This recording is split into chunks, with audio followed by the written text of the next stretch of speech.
அண்ணா திராவிட முன்னேற்றக் கழகத்தை பொறுத்தவரை தேர்தலை எப்படி அணுகுவது என்ற அவருடைய குழப்பம் தொடர்ந்து இருந்து கொண்டிருக்கிறது என்றுதான் பலரும் சொல்கிறார்கள். குறிப்பாக இப்போதைய அதிமுக பாஜக கூட்டணி உறுதியாக பெரிய அளவிலே மக்கள் ஆதரவை பெறுவது சந்தேகம். குறிப்பாக நடிகர் விஜய் தமிழக வெற்றிக் கழகம் பெரிய அளவிலே வாக்குகளை பிளவுபடுத்தினால் அந்த பிளவு திமுக மற்றும் அதிமுக இரண்டு கட்சிகளையும் பாதிக்கும் என்று பல சர்வேக்கள் சொல்லுகின்றன.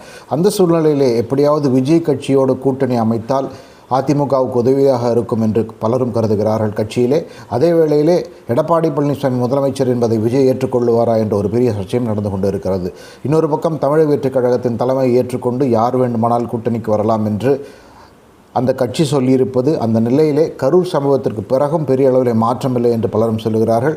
கரூர் சம்பவத்திற்கு பிறகு விஜய் தனித்து போட்டியிட தயங்குவார் என்று பலரும் சொல்லியிருக்கும் வேளையிலே இப்பொழுது அந்த அணுகுமுறையிலே எந்த மாற்றமில்லை என்று தான் தகவல்கள் தெரிவிக்கின்றன.